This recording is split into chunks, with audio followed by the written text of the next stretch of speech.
What's up, everyone? It's your boy Scott. Welcome to the Scott Reports. Today we're here to talk about Darling in the Franxx, episode 6, and them Claxicors came in like some true goons this episode, didn't they? Coming in marching, they got the big goon in the box that they came in with, and they're on their way to this kissing ceremony, and it just brought a chilling factor that I honestly was waiting to see in this series. I was waiting to see the depth level go up and up and up.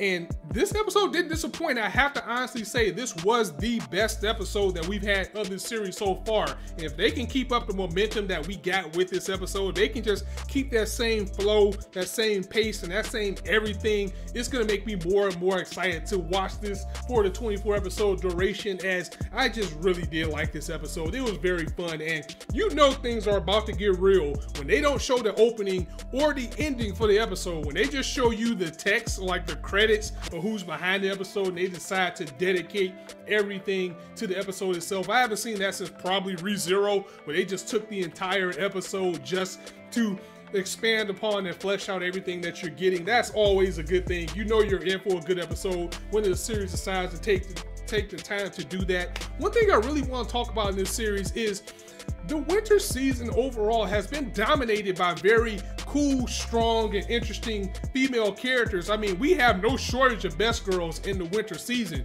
but what we have possibly found in winter is a best boy, and that person for me is Goro and Darling in the Franxx. And I have to address this first and foremost because I know last week I said that the entire cast, sans Hero and 02, were fodder. I don't really change my stance on that too much, but I am happy to see that the rest of the characters are starting to get more purpose and they're starting to get more development, as Goro is serving as that moral center. He's the big bro character that everybody needs and looks up to in this series, being there to not only inspire Ichigo to be a better leader, but he's there to support Hero as well, and he's almost nudging these two to get together, and it kind of changed the dynamic of things. I know we got this triangle between 02, Hero, and Ichigo, but Ichigo completely took herself out of the game this episode, and she straight up friend zoned herself. She family zoned herself, as a matter of fact, by saying that she sees Ichigo as a brother. And I'm like, oh no, girl, fight for him. Don't take yourself out of the game. Because if you look at the relationship that's going on with 02 and Hero and Ichigo, it's like Ichigo truly does care about Hero as a character. She cares about his well-being. They grew up together. They're very nice, but he is so enamored with 02, with a connection that still is slowly being explained, that, you know, he just completely bypasses her. He's just completely in love with helping 02 and wanting to be there by her side because she gives him purpose. You know, he set out to be this pilot and she's allowing him to do so and pushing his potential. But I have to feel bad for Ichigo because she really does care about this character, and she has to mask her feelings and act like she just wants to be family and just wants to be friends with this character and look for the sidelines and just hope that he will be okay. And Goro, he's the person that is the cool head in all this. Like when they were in the battle with the Claxicors, even when she started to lose her resolve, because I will give Ichigo props for her taking charge on the field and keeping everybody settled, because we saw that Station 26, they are a well-oiled machine. They were out there taking care of the Claxicors, no problem, while our main crew was still struggling a little bit with just one, but she was able to get them together, rally the troops together, tell them to keep their head on straight, stop bickering with each other, and take these things out. And when she started to lose her resolve as well, it was Goro that got her into place and said, you know what, snap out of it. You have to be the leader that we need. So in a sense, it's like he's the leader too. But what is scaring me about that is that when characters put this much time in, when characters are this much of a bro, these are the characters that we actually lose. And it's going to be sad because I think Goro's going to be the person to die, and he's going to be the type of person that has to die in order for Ichigo or maybe even Hero to develop. Because remember, he was hiding the secret that Hero is hurting more and more and more the more that he rides with 02. So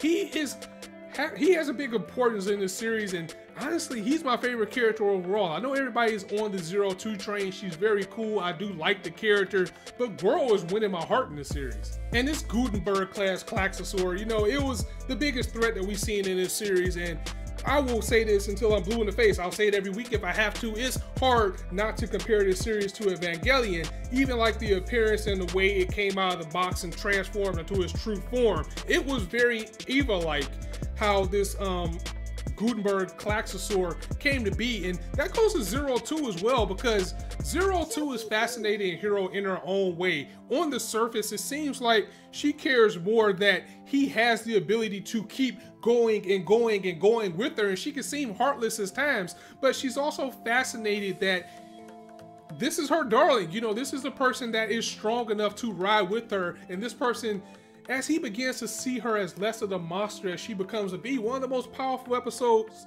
that we got from this series, one of the most powerful scenes was also in this episode, because Hiro completely lost it to the point where he almost died. You know, he went into flashback mode because he just couldn't take the strain that his body had with riding in the Strelitzia with Zero Two.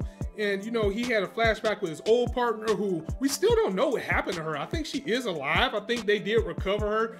But, like, where is she now? She just held up in the hospital somewhere, and she was kind of inspiring him to keep going. But this Klaxosaur was just pounding Zero Two while Hiro was out of it, and she doesn't know anything but to keep going and to keep fighting. And she was trying to fight this thing alone. It's tearing her apart. It's driving her mad. She almost went into rage mode. But because of that and his need and want to protect this girl and to be her partner and to get his wings and fly to freedom with her, as they're two birds who only have one wing. But when you put those two wings together, you get two and they can fly away. That hug that he gave her and saying that I'm your partner and I'm gonna be here forever, that was a very powerful and heartfelt scene, as he was able to overcome whatever it is that was taking his body and reverse the effects. So as we end this first arc now, is he completely immune to the effects that Zero Two is doing to him? Or is it like some type of emotional center that he has, or some type of barrier that he can overcome? And maybe that is what you need to do overall, because I mean, it's blatant that these two are made for each other. It's just the mechanics of how this is actually working that's making the series so intriguing. And the action scenes was actually pretty good in this episode too, with the music and everything. Of course, you know, the other squad was going in because they're more seasoned and more experienced, but they begin to lose their resolve as well, because when they ran out of that energy, you know, the leader of Squad 26, he actually had to be saved by somebody from our main squad. And you know, when everybody, they essentially, this is their first victory, and this is the victory that the main team needed. So now they can start trusting each other. Now they can start working together, and everybody was all happy and hugging. And I really wanted somebody to just reach out and hug Zero Two in that moment as well, because she was over there by herself just looking at the robot, because that's the only thing that she has in his life that she cares about, and her darling is becoming a part of that. But it was sad because she still doesn't feel like she's part of the team. And at this point, I think they really need to. I think everybody needs to put their differences aside and just accept that she's a part of the team. And like it or not, you need her in order to defeat these things, because you're not strong enough on your own. And of course, we're left with that cliffhanger of somebody looking on and giving out the name of 9 Iota.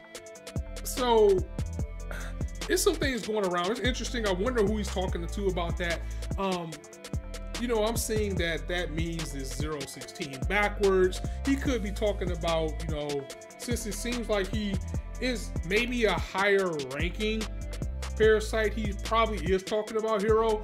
Maybe he has some type of past with him. But that was a good way to leave things off as we head into the next arc, as they did mention that your number does designate how good of a, like, well, how high rank of a pilot you are, as you know, everybody that's involved with Hiro, they're pretty high numbers. So maybe they're like mid-class, and we're gonna get to the upper class parasites and pilots and things like that in the series. But again, this was a very good episode, and it was my favorite episode of Darling in the Franxx so far. Even blew the first episode out the water, and they can keep up this energy, then we're gonna have the greatness that Trigger knows that they can bring. So guys, I'm gonna go ahead and get up out of here. Let me know some of your thoughts and theories of this episode in the comments below. If you liked the video, go ahead and drop a like, and if you want to hear more, go ahead and hit that subscribe button, as there's not a shortage of content we indulge on this channel. As I always say, you guys be anywhere on YouTube right now, but you chose to listen to me.